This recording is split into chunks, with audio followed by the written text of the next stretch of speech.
breaks from it if he's acting a lot. How long are you shooting something like that? And then are there phases during a movie shoot where it's like, it starts off, it's like, and you just kind of get burnt out? Like, is there a way to kind of? Yeah, because the way they set it up is like, and I don't think this is like optimal necessarily, but because of how you got to get everybody together and, build the sets and do all this shit and all at once, you end up working like, 14, 16-hour days. Oh, and, yeah. And, there is, it's a function of just some inefficiencies in the way it works. And sometimes just what you have to do. So you're constantly working on sort of all you're thinking about morning, noon, night, and then you go home, go to sleep, wake up, go back to work.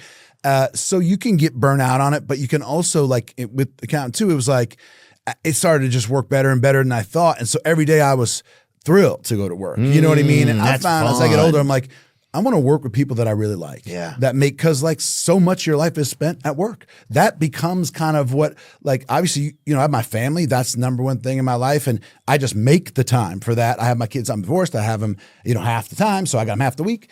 Then I'm like with them. The other part of my life I'm going to spend at work. And so I've realized, like, if I want my life to be, if I want to be happy, I got to have fun, then I want to be working with people that I really like and respect and enjoy being around. Yeah. And it's not always easy to choose that. Not everybody can. You get lucky, and so I was really lucky. I love John.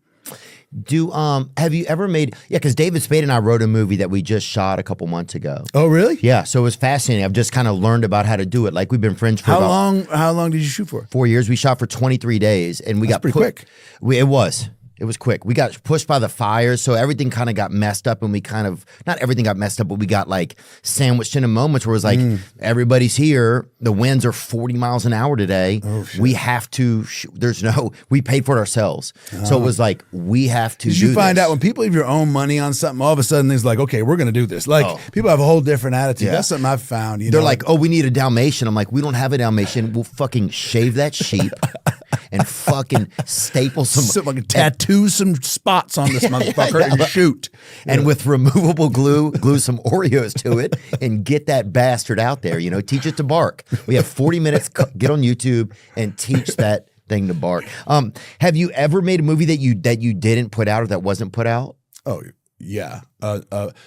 Early on, I made a bunch of movies that were like independent movies that they didn't have like distribution. They didn't have like a studio that said, okay, we're paying for this, and when it's finished, we're going to put a bunch of money in advertising, because you got to spend a bunch more money to advertise a movie after you make it, right? And or at least and that's one of the big things that's changing now. People are like, okay, how can we do this in a more intelligent way? Because all that money spent on television commercials is just wasted now. That's why I'm here. Like, this is a much more effective way to do it. You know what I mean? And yeah, dude, it seems exciting. Well, here's the thing. I think when you tell me that it's good, I honestly think that I believe you that it's going to be good. Yeah, I'm telling the truth. The movie's really good. I wouldn't be like, if you had a movie that wasn't good, you kind of do a few of the basic things, and because look, it's going to turn out like it's going to be a bell curve one way or the other. The better you are, you're going to move your bell curve a little bit further down and have a better chunk of movies. But I got about like 12 movies that I really love and I'm proud of, and about 25 that are like, I like this, I didn't like that, and about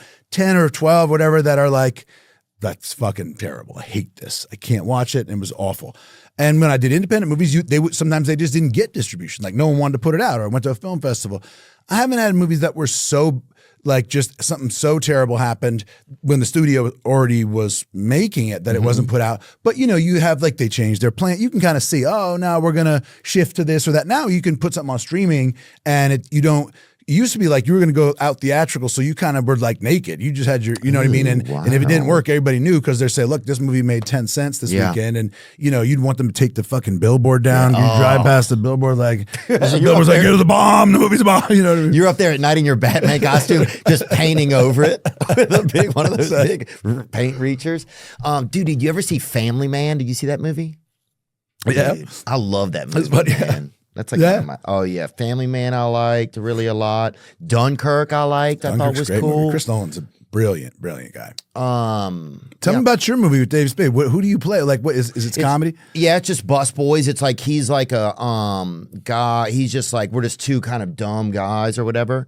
We just got the first edit through, so it's like I'm watching it right now. Let me tell you, like, that first cut of the movie, and like when I see the first cut of my own movie, I want to kill myself. Really? So like, you should not go crazy seeing the first cut and not like it.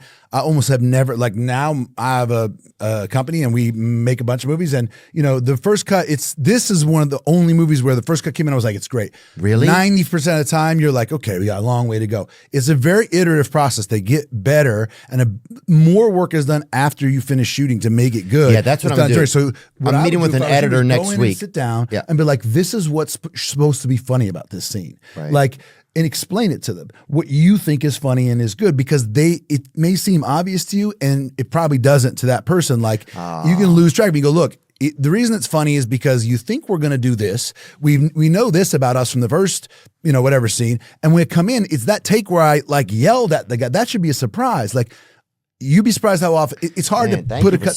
Go in and tell them. Tough because I've been spending my nights like watch, and now it feels shitty too to put all that work into it and look at it and go, what the fuck is this? Right? Dude, it's the worst feeling in the world. It feels fucking horrible because it's like I'm very particular about like what I create. Like you said in the beginning, it's like I like to make